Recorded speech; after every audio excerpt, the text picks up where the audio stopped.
আসসালামু আলাইকুম। Welcome to my new video. আজকে আমি আমার সারাদিনের কিছু কাটানো কিছু মুহূর্ত আপনাদের সাথে শেয়ার করতে যাচ্ছি। আমরা রান্নার জন্য প্রথমে আমাদের বাড়ির আঙিনায় যে লাউয়ের মাচা আছে ওইখানে গেলাম, গিয়ে লাউ আছে কিনা দেখছিলাম।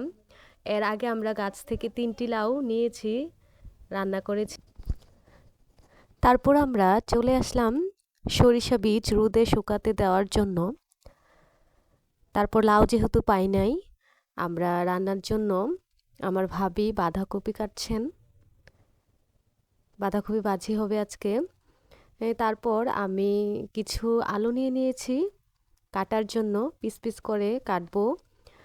আসলে আজকে যেহেতু আমি ছুটির দিনে বাড়িতে আছি, তাই আমি আমার ভাবিকে সাহায্য করছিলাম। আমি তেমন একটা রান্না করি না, ভাবি যখন বাসায় থাকে না তখনই রান্না করি, মাঝে মধ্যে রান্না করি, আমি সময় পাই না রান্না করার জন্য। তো আমি আলু কেটে নিচ্ছিলাম তরকারিতে দেওয়ার জন্য।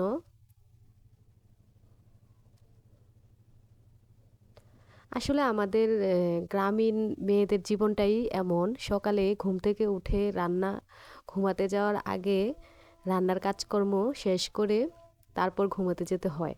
গ্রামের মেয়েদের জীবনটা আসলে রান্না, সংসার এসবের মধ্যেই কেটে যায়। তারপর কিছু কাটা বেগুন কুটে নিয়েছিলাম, তারপর কিছু বাঁধাকপি, এই যে বাঁধাকপি কেটেছি ওইটা আলাদা করে রাখা হয়েছিল।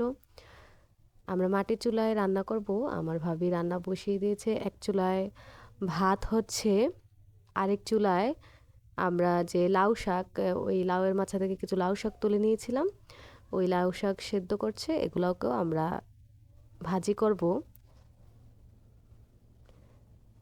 মাটির চুলায় খুব সুন্দর রান্না হচ্ছে।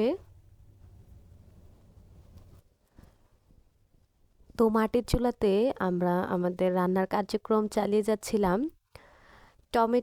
টমেটোর টক রান্না হবে, আমরা টমেটোর টক খুব পছন্দ করি খেতে। রান্না আমি কিছু কিছু ভিডিও ক্লিপসই নিয়েছি, সম্পূর্ণটা নেই নাই।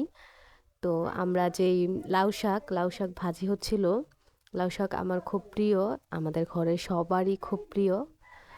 আমাদের বাড়িটা আসলে আমরা আগেকার দিনে যে যৌথ পরিবার, যে সবাই একই সাথে একই বাড়িতে থাকতো, আমাদেরটাও এমনই ছিল।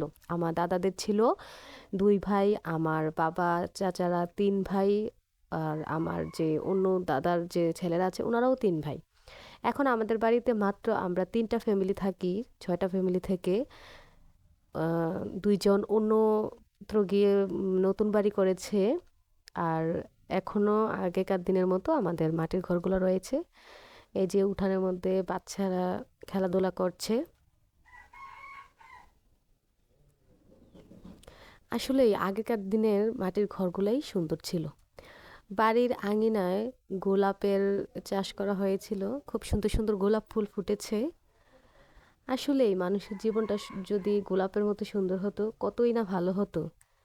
নানা রকম ঝড় ঝাপটা পেরিয়ে মানুষকে তার জীবনটাকে অতিক্রম করতে হয়।